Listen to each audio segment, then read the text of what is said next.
नमस्कार, आप देख रहे हैं CWB हिंदी न्यूज।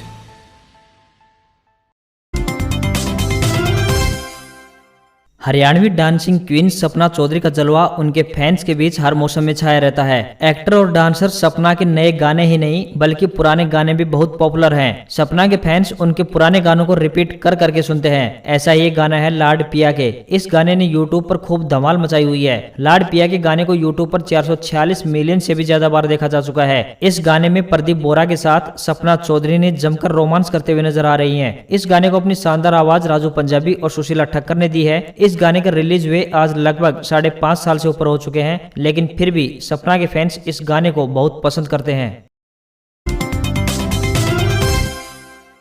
ऐलनाबाद उपचुनाव से पहले ही भाजपा को झटका लगाया है। ऐलनाबाद से 2 बार भाजपा की तरफ से विधानसभा प्रत्याशी रहे पवन बेनीवाल कांग्रेस में शामिल हो गए हैं। पवन बेनीवाल के अलावा हिसार से भाजपा नेता एवं कारोबारी अशोक गोयल मंगालीवाला व करनाल से पूर्व सांसद तारा सिंह के बेटे कंवरजीत सिंह भी इनेलो छोड़कर कांग्रेस में शामिल हो गए हैं। तीनों नेताओं ने सोमवार को दिल्ली में कांग्रेस की हरियाणा अध्यक्षा कुमारी शैलजा व प्रभारी विवेक बंसल की मौजूदगी में कांग्रेस का दामन थामा है।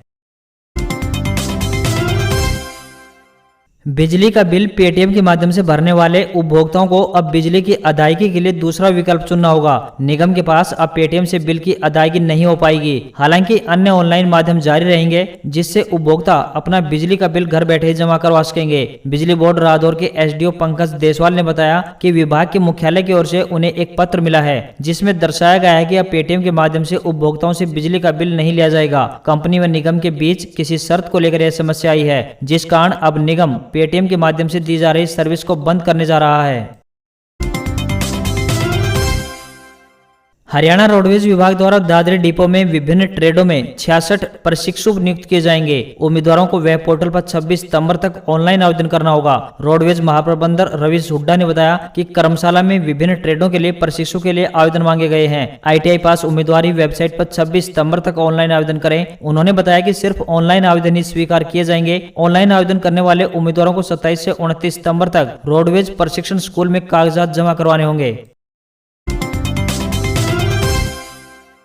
कंडेला खाप की पहल, ग्रामीण विद्यार्थियों को कराई जाएगी प्रतियोगी परीक्षाओं की तैयारी, खेलों पर भी दिया जाएगा विशेष ध्यान। गांव कंडेला में सर्वजातीय कंडेला खाप की बैठक प्रधान ओम प्रकाश कंडेला की अध्यक्षता में संपन्न हुई। बैठक में कंडेला खाप द्वारा 15 सितंबर को राजकीय वरिष्ठ माध्यमिक विद्यालय कंडेला में 10वीं और 12वीं कक्षा के छात्रों की इंग्लिश विषय की शैक्षणिक प्रतियोगिता का आयोजन करने का निर्णय लिया है। इसके बाद पुरस्कार वितरण समारोह किया जाएगा। सर्वजातीय कंडेला खाप के प्रधान ओम प्रकाश कंडेला ने बताया कि खाप ने निर्णय लिया है कि ग्रामीण क्षेत्र के युवाओं को प्रतियोगी परीक्षाओं के लिए भी तैयारी करेगी। इसके अलावा खेलकूद में भी ग्रामीण युवा पीछे नहीं रहें, इसके लिए भी खाप प्रयासरत रहेगी। खाप का प्रयास है कि युवा उच्च पदों पर आसीन हो और खाप का नाम रोशन करें। कभी मौसम की बेरुखी तो कभी मौसम की मार झेलने वाले किसानों को इन दिनों दुकानदारों की तानाशाही का सामना करना पड़ रहा है। यूरिया व खाद के कट्टे प्राइवेट दुकानों से खरीदने पर किसानों को उन कट्टों के साथ जबरदस्ती अन्य दवाइयां भी दी जा रही हैं, जिससे किसानों को खाद व यूरिया के कट्टों के साथ जबरन दी जाने वाली दवाओं का आर्थिक बोझ वहन करना पड़ रहा है। कृषि मंत्री व विभाग के संज्ञान में आने के बाद अब विभाग ने ऐसे दुकानदारों पर नकेल डालने की योजना तैयार कर ली है जो किसानों को जबरन दवा थोप रहे हैं। हरियाणा के मुख्यमंत्री मनोहर लाल सोमवार को गुजरात के नए मुख्यमंत्री भूपेंद्र भाई पटेल के शपथ ग्रहण समारोह में शामिल होने के लिए गुजरात पहुंचे। उन्होंने गुलदस्ता भेंट कर गुजरात के नए मुख्यमंत्री को बधाई दी। मुख्यमंत्री ने गृह मंत्री अमित शाह व गुजरात के राज्यपाल आचार्य देवव्रत से भी शिष्टाचार भेंट की। हरियाणा कर्मचारी चयन आयोग की ओर से 12 सितंबर 2021 को कांस्टेबल भर्ती परीक्षा का एडमिट कार्ड जारी कर दिया गया है। परीक्षा प्रवेश पत्र आयोग की आधिकारिक वेबसाइट hssc.gov.in पर जारी किए गए हैं। भर्ती परीक्षा का आयोजन 18 सितंबर 2021 और 19 सितंबर 2021 को किया जाना है। विभिन्न मीडिया रिपोर्ट्स के अनुसार परीक्षा दोपहर बाद 3 बजे से लेकर 4:30 बजे तक होगी। कुल 80 नंबरों की परीक्षा होगी और परीक्षा में कुल 100 प्रश्न पूछे जाएंगे। बता दें कि आयोग ने हरियाणा पुलिस में कांस्टेबल के 7,298 रिक्त पदों के लिए भर्तियां निकाली थी। पूर्व में जारी किए गए नोटिफिकेशन के अनुसार 5500 पद पुरुष कांस्टेबल के तथा 1100 पद महिला कांस्टेबल के और साथ ही 698 पद बटालियन दुर्गा 1 के हैं।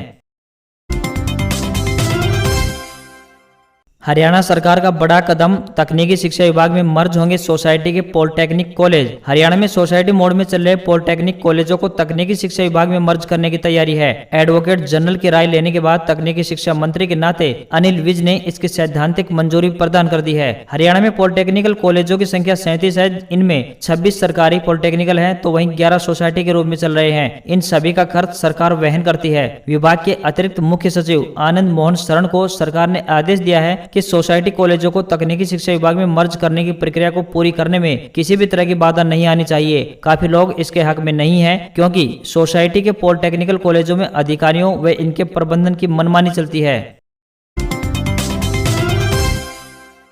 भारी बारिश की वजह से गुजरात के कई शहरों में बाढ़ के हालात बन गए हैं। इसका सबसे ज्यादा असर राजकोट और जामनगर में हुआ है। बादल फटने से राजकोट में पिछले 24 घंटों में 7 इंच और जामनगर में 10 इंच बारिश रिकॉर्ड की गई है। इससे कई इलाकों में 10 फीट तक पानी भर गया है। जूनागढ़ में भी 6 इंच बारिश दर्ज हुई है। इसमें सोनरख और कालवा नदियों में बाढ़ आ गई है। इससे निचले इलाकों में कई घर डूब गए हैं। राज्य के नए मुख्यमंत्री भूपेंद्र पटेल ने सोमवार दोपहर पद की शपथ ली। हालांकि शपथ से पहले ही भूपेंद्र पटेल एक्शन में आ गए। उन्होंने जामनगर प्रशासन से बाढ़ के हालात पर बात की। साथ ही पानी से घिरे लोगों को जल्द सुरक्षित जगह पहुंचाने के लिए भी कहा गया। गुजरात के सौराष्ट्र में पिछले 5 दिनों से भारी बारिश जारी है। वोकरा नदी और नदी नालों का पानी से हाईवे डूब गया है। इससे जामनगर क्लाउड हाईवे बंद कर दिया गया है।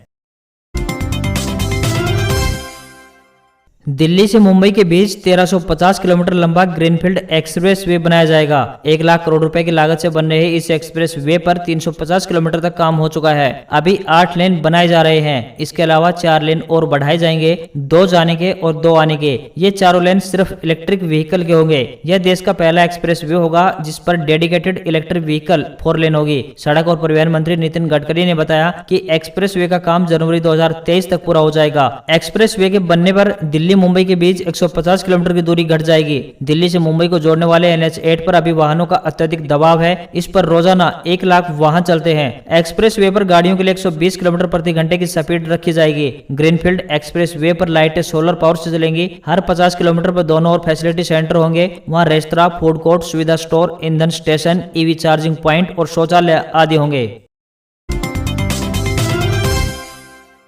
राजस्थान में हिरणों का सबसे बड़ा अभ्यारण्य 719 हेक्टेयर में फैले ताल छापर अभ्यारण्य के काले हिरणों की संख्या 3500 के पार गई। पिछली वन्य जीव गणना में इनकी संख्या 148 थी। खास बात यह है कि मानसून में अच्छी बारिश के कारण यहाँ ग्रासलैंड विकसित हो गया है जिससे चारों ओर हरियाली की चादर बिछ गई है। इससे हिरणों के लिए साल भर की घास का इंतजाम भी हो गया है। अधिकारियों के मुताबिक यहाँ 2 दर्जन से ज्यादा प्रजाति की घासें पनपती हैं। मोथिया घास को काले हिरण व कुर्जा पक्षी चाव से खाते हैं। अभ्यारण्य में 300 से ज्यादा प्रजाति के पक्षी भी रहते हैं जिनमें मध्य एशिया से आने वाले पक्षी भी शामिल हैं। राजस्थान के चूरू स्थित ताल छापर अभ्यारण्य में क्षेत्रफल के अनुपात में 5 गुना हिरण है। मानकों के अनुसार एक हिरण को घूमने के लिए 1 हेक्टेयर की जरूरत होती है। हिरणों को करीब 30 किलोमीटर दूर स्थित नागौर के जसवंतगढ़ क्षेत्र में शिफ्ट करने की योजना पर वन विभाग काम कर रहा है। जसवंतगढ़ में पूर्व में ग्रासलैंड को विकसित करने का कार्य भी हुआ था। अफगानिस्तान में तालिबानी कब्जे को करीब 1 महीना हो चुका है। 15 अगस्त 2021 को तालिबान ने पूरे अफगानिस्तान पर कब्जे करने का ऐलान किया था। अब 1 महीना बीतने के बाद अफगानिस्तान में पहली कमर्शियल फ्लाइट लैंड हुई है। पाकिस्तान इंटरनेशनल एयरलाइंस यानी PIA का एक प्लेन सोमवार को हामिद करजई यानी काबुल इंटरनेशनल एयरपोर्ट पर लैंड हुआ। AFP के एक पत्रकार ने भी इस फ्लाइट में सवारी की। उन्होंने बताया कि फ्लाइट में सिर्फ 10 यात्री सवार थे। इसमें यात्रियों से ज्यादा स्टाफ की संख्या थी। PIA के एक प्रवक्ता ने जानकारी दी कि पाकिस्तान की एक सरकारी एयरलाइंस अफगानिस्तान के लिए नियमित कमर्शियल फ्लाइट शुरू करना चाहती है। फिलहाल यह स्पष्ट नहीं है कि इस्लामाबाद से काबुल के बीच हफ्ते में कितनी उड़ानें संचालित की जाएंगी। Gold silver updates. सोने चांदी में गिरावट जारी। 9,000 रुपए से भी ज्यादा सस्ता होकर 47,000 पर आया सोना, तो वहीं चांदी भी 63,000 पर आई। सराफा बाजार में सोना 96 रुपए सस्ता होकर 47,063 रुपए प्रति 10 ग्राम पर पहुंच गया है। चांदी की बात करें तो इसमें बड़ी गिरावट देखने को आई है। ये 1,011 रुपए सस्ती होकर 63,056 रुपए प्रति किलोग्राम पर पहुंच गई है।